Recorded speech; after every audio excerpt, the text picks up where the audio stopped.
What's up, gamers? And today we're talking about what character you should pull for, Acheron or Aventurine. We're going to be comparing them bar to bar to see which one adds more value to your account, which one future-proofs your account more, and which one offers you just more versatility, right? But let's go ahead and start off first with, guys, please hit that subscribe button. A lot of work goes into these videos. I would really appreciate it if you hit that subscribe button now because, yeah, Acheron, Aventurine, both good banners. I'm glad we're getting it. Rappa haters and Rappa non-pullers, this is going to be absolutely amazing for you. So let's go ahead and hop into it. Now, guys, starting off with versatility. Now, I think the clear advantage here for versatility does go to someone like Aventurine, right? Like, Aventurine can be ran against any team in the game, right? Like, he can be ran from follow-up teams, he can be ran from debuff teams, he can be ran on break teams, if you wanted to do, like, he can be ran on any team possible and do his job, right? Because his job, guys, is sustainability, right? If he's able to sustain the team, guys, then he is going to be able to keep the team alive. That's his main job. Now, let me put a little chart up here for you in terms of what I mean in terms of his versatility, right? Because I do think he works across every team, but at different values for those teams, right? Like, for a break team,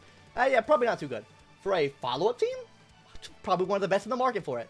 Then you go on to debuff teams. He loses some value, but still there, right? So this is kind of how I see his chart going, like, overall, for, like, his overall versatility and what he's able to do. So I kind of want to jump over here now to Acheron and talk about her versatility.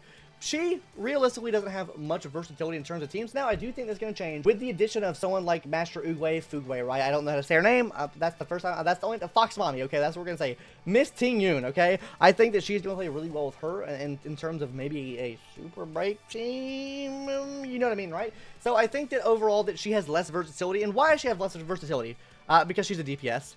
She is not only a DPS, she is a N-E-I-C-H-E niche DPS that can only be ran in one particular team at this moment, which is a debuff team, right? Meaning that she is very niched out on that bitch right there, right? So let me go ahead and put a little chart up for her, right? For this, we're gonna be dividing in the same categories, right? Which is break, fu, and debuff. What team does she work in? So for break, I think honestly she'll be pretty good with Miss Ting Yun, right? For follow up, not too good unless you're talking about Kafka, then maybe it rises a little bit, and then finally for debuff, just off the chart, right? Like, this is the difference, right? Like, overall, he offers more versatility, but at a lower level, right? Because he's not, I guess he's more of a jack of all trades, right? That's what I would say for him. Like, he's able to sustain, he's also able to give some things for each one of these teams, but she is a master of one here, right? Overall, he provides more versatility on, like, maybe a lower scale, whereas if you're looking for a more niche character for your account, or a more niche damage dealer for your account, like to beat certain things, like you kind of have your account built up. Maybe you started when Big J came out or Jiao Cho came out. Maybe she's the pull for you, right? Maybe you already have 2 sustains in your account, which we'll get into that in value in a second here. But overall, I think she could be good for your account in that way. While overall, I think her value's lower. Overall, I think his value's higher. Let's go ahead now and talk about future proofing. So overall, guys, with Acheron, obviously her future proof ability is going to be less because she's a DPS. DPS inherently lose now more value over time. I'm actually going to show you this chart right here. If you watched my previous video, then you've already seen this stupid ass chart. But I'm going to torch you with my dumb ass chart here. So this is how I see it, right, guys? The purple line here is going to be for DPS. The yellow line is for sustained characters, or green line, whatever the fuck color that is, and then finally, for the red line is going to be support characters. So this is how I see it working, right? Characters like DPS, they go up really fast. They're really good for that short little meta period they're in, and they normally start declining over time, right? Or they decline at a faster rate over time. Same thing can be said with sustained characters. I see sustains the same way. I see sustains go up. They're able to do their job. Like, I think all sustains in the game we have right now are able to do their job here. Like, if we take a look, Aventurine sustains the team. Hoa Hoa sustains the team.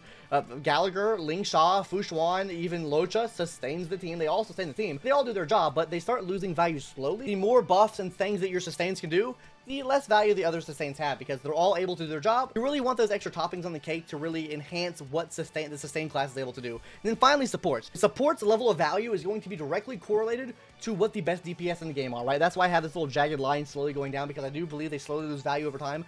With any type of character, slowly loses value over time, but the reason it's so jagged is because I do think it's correlating with the DPS. If we look at something like here, right? Whereas someone like Sparkle moved down the tier list. Why? Because we don't really have that many good crit-based DPS in the game right now, right? They can really take use of Sparkle, right? Like, she's gonna be good. If we get another crit-based DPS that likes Action Advance 4, then hell yeah, they'll love it. But she's not that right now. That's why we see characters like Jiao Cho, Robin, Ruan May, and even Imaginary Troll Mage at the top of the list here, right? They all help the current meta. The current meta is follow-up and break.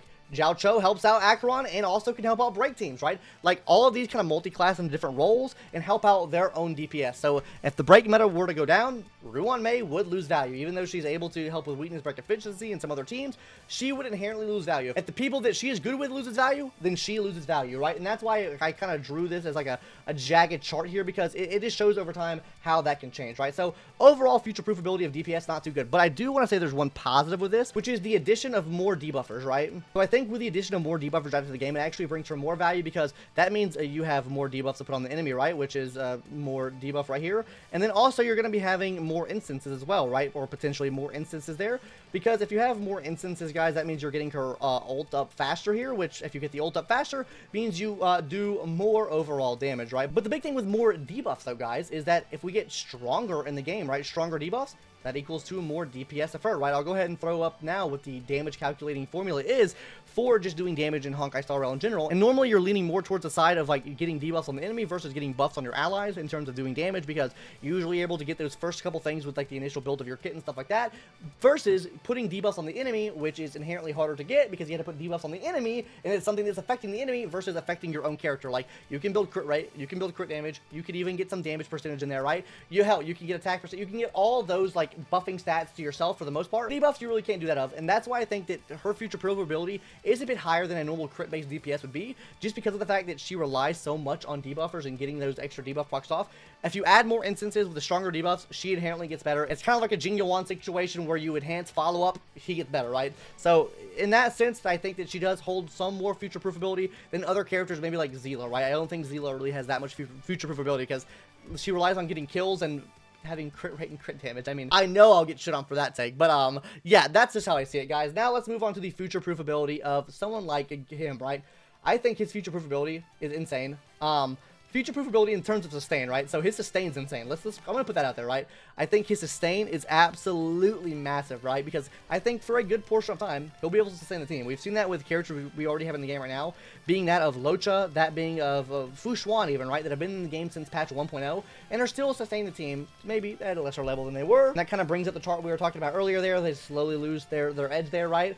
But overall, still able to sustain the team, but they just don't have all the extra bells and whistles, right? So as far as future-proof ability for sustaining the team, absolutely amazing. As far as future-proofing the team in terms of what he does, maybe not as much, right? Because while he does offer some pretty good things, right? He does follow-up attacks, which is good. He also puts a crit damage debuff on the enemy, which means you do more crit damage to the enemy, which is going to be super good there, right? So yippee, yippee, two things, and then he does debuffs, right? So basically, whenever you add a new character into the game that can do any of these things but better, it's just kind of donezo for him, right? So overall, in terms of future-proof ability for him, I do think he has a lot of future-proof ability. I just don't think the value of the future-proof is as good as someone like a buffer or something like that. I think they obviously hold more than what he can hold. The biggest role he's going to play in the future is sustaining the team, right? Whenever you get bigger buffers in the game or better, like, sustain characters in the game that buff your team more, he'll lose on that end, but he'll always still be a good sustained character. Whereas maybe with someone like a DPS, right, maybe they don't do as much damage anymore to the enemies. Jing Liu is a great example of this. As you can see, like, obviously this word's my Bible, actually. She's dropped down to tier 2.5 or 1.5 now because of the fact that she's just not as good anymore in Memory of Chaos, right? Like, she's been power crept a lot since with all the DPS added to the game, right? Now what I want to talk about is overall value for these two characters, and I'm going to go ahead and break it down to you guys. I think overall, across the board, the value for Acheron is just down in every single sense compared to Aventurine. Now, I could be coping here, don't get me wrong. But as I see it, is that sustained characters just overall hold more value, right? Now, there's a big caveat, a big but here with him. If you already own two sustained characters, hell, if you own a Gallagher and another sustained character, maybe a Ling Shaw, I think his value drops significantly because maybe he can be good for a follow-up team, right? But realistically, you don't need him for a follow-up team. Like, his main thing that he needs to be doing is sustaining your team. He's supposed to be keeping your team alive. These extra things here are just extra bread on the butter, right?